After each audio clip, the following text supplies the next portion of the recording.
मानवाच्या जीवनाचं पहिलं हित मी काय सांगितलं? विठोबाच्या चरणाचं दर्शन हे पहिलं हित आहे, संतांचं सानिध्य हे दुसरं हित आहे, आणि तिसरं हित की जे महत्वाचं आहे ते म्हणजे सद्गुरूंचे, गुरुवर्यांचे आशीर्वाद महाराज तुमच्या सोबत असले पाहिजेत. आम्ही वारकरी संप्रदायात अनेक लोकांच्या जवळ गेलो की त्यांना विचारतो, महाराज वा तुमच्या गळ्यात माळ आहे का? लोक सांगतात वा महाराज माळ आहे. बरं तुमचे गुरु कोण आहेत? आम्ही त्यांना विचारतो काय तुमचे गुरु कोण आहेत? तर ते लोक सांगतात, महाराज आमचे गुरूंचे नाव लक्षात नाही, पण तुम्ही माळ कुठं घातली? अहो महाराज गावात पारायण होतं, काल्याच्या कीर्तनात माळ घातली. बर गुरूंना परत कधी भेटला का? महाराज गुरुवर्यांना भेटायची खूप इच्छा आहे, पण गावानं परत त्या महाराजांना काल्याची तारीख दिली म्हणून परत भेटणं झालं नाही. महाराज ऐका, जगाच्या पाठीवर जीवनाचा उद्धार करून घ्यायचा असेल ना तर सद्गुरू हे पाठीराखे असले पाहिजेत. श्री गुरु सारिका असता पाठीराखा, इतरांचा लेखा कोण करी. महाराज एकलव्यासारखं शिष्यत्व आपल्याला पत्करायला जमेल का मला माहिती नाही. एकलव्यानं कोणाला गुरु मानलं? एकलव्यानं गुरु द्रोणाचार्यांना आपलं गुरु मानलं. तुम्हाला सर्वांना माहिती असावं. ऐका, गोड उदाहरण सांगतोय. गुरु द्रोणाचार्यांना एकलव्यानं गुरु मानलं. एकलव्य गुरु द्रोणाचार्यांकडे गेला आणि मला, द्रोणाचार्यजी आजपासून तुम्ही माझे गुरु आहात, मी तुमचा शिष्य आहे. माझी विनंती आहे तुम्हाला, तुम्ही मला या धनुर्विद्येतील सगळा अभ्यास तुम्ही मला द्यावा अशी माझी इच्छा आहे. तुम्ही सांगाल तो अभ्यास करायला मी तयार आहे, फक्त तुम्ही माझे गुरु. असं कोण कोणास म्हणाले? तुम्ही आहे ना कीर्तनात? माझ्याकडे बघा बरं, थोडं राहिले, थोडं माझ्याकडे बघा. तुम्ही जर माझ्याकडे नाही बघितलं तर मी कुणाकडे बघू? त्यामुळे तुम्ही माझ्याकडे बघा बरं महाराज.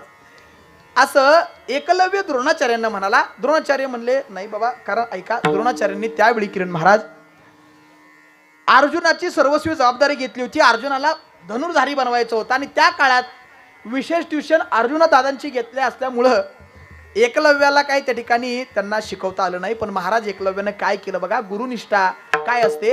एकलव्यानं गुरु द्रोणाचार्यांसारखा मातीचा पुतळा तयार केला. मातीचा पुतळा शेजारी उभा केला, स्वतःचा बाण घेतला, त्या बाणामध्ये तो बाण भरायचा, गुरु द्रोणाचार्यांना शेजारी उभं करायचा मातीचा पुतळा, आणि बाण सोडताना त्याच्या आधी गुरु द्रोणाचार्यांना विचारायचा, गुरुवर्य सुरू केले बाण चालवायला, सोडू का बाण? कोण असं म्हणायचं? एकलव्य मातीच्या पुतळ्याला म्हणायचा, बाण सोडू का? आणि स्वतःच म्हणायचा, बिंदास सोडा, मी तुमच्या पाठीशी आहे. काय म्हणायचा? सोडा तुम्ही बिंदास, मी तुमच्या पाठीशी आहे. गुरुवर्यांच्या आज्ञा घ्यायचा आणि बाण सोडायचा. महाराज असं करत करत एक दिवस त्या मातीच्या पुतळ्यामध्ये सुद्धा देहरूप तयार झाल्यासारखं झालं, आणि त्यांच्या आज्ञेनं एवढा मोठा एकलव्य धनुर्धारी झाला. एके दिवशी गुरु द्रोणाचार्य त्यांच्या शिष्यमंडळींच्या सहित, त्यामध्ये अर्जुन सुद्धा होते, ज्या जंगलामध्ये एकलव्य राहतोय त्याच जंगलामध्ये गुरु द्रोणाचार्य गेले. आणि गेल्याच्या नंतर त्याच्या लक्षात आलं, चाहूल लागली, माझे गुरुवर या जंगलात आलेत. आणि जंगलात आलेत असं समजल्याच्या नंतर त्या जंगलातलं एक श्वान, एक कुत्र त्यांच्या दिशेनं भुंकायला लागलं. काय करायला लागलं?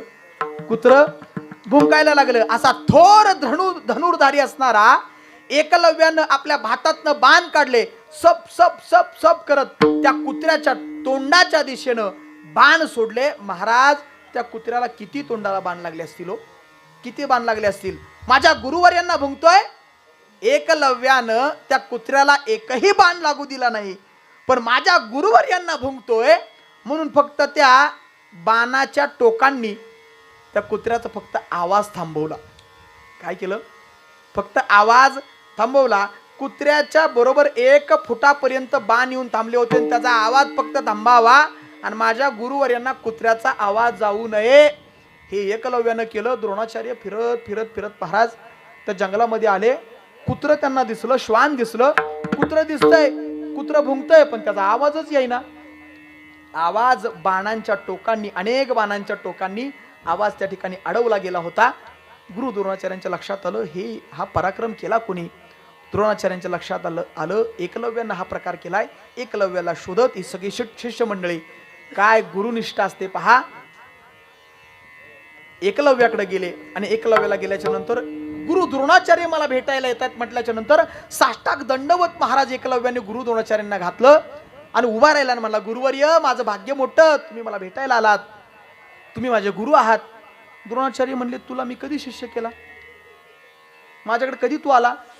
तो आपलं फुकटचं स्वतःला माझा शिष्य म्हणून सगळं सांगायला लागलाय. नाही, आज माझे तुम्ही गुरु आहात, मी तुम्हाला गुरु मानतो, हा तुमचा पुतळा मी तयार केलाय आणि रोज तुमच्या आज्ञेनं बाण चालवतो. गुरु द्रोणाचार्य एकलव्याला म्हणाले, एकलव्या तू जर मला गुरु मानत असशील तर आतापर्यंत माझ्याकडून तू जे काही शिकला त्याची गुरुदक्षिणा तुला द्यावी लागेल. आज काय म्हटले, प्रत्यक्षात शिकवलं होतं का हो, पण काहीतरी द्यावं लागेल. असं म्हटल्यानंतर एकलव्याची एकनिष्ठता आणि गुरुनिष्ठा काय बघा. मागा गुरुवर्य, काय द्यावं लागेल? गुरुवर्यांना वाटलं हा किती आपल्या बाजूने, हा आपला आहे का, हा ठाम आहे का त्याच्या शिष्यत्वावर, म्हणून त्यांनी सांगितलं, तुला द्यायचा असेल ना तर तुझा उजवा हाताचा अंगठा मला दे. अंगठा का मागितला? जर अंगठा मागितला तर तो परत बाण सोडू शकत, अंगठा पाहिजे ना बाण सोडायला. अंगठा मागितला. एकलव्यानं एकाही सेकंदाचा महाराज विचार केला नाही, तलवार घेतली, अंगठा काढला आणि द्रोणाचार्यांच्या हातात समोर उभा केला. गुरुवर्य अंगठाच पाहिजे ना, हा अंगठा घ्या. मला वाटतं त्यावेळी सुद्धा द्रोणाचार्यांच्या डोळ्यातनं महाराज पाणी आलं असावं. द्रोणाचार्यांनी फक्त परीक्षा घेतली की हा देतोय का आपल्याला अंगठा.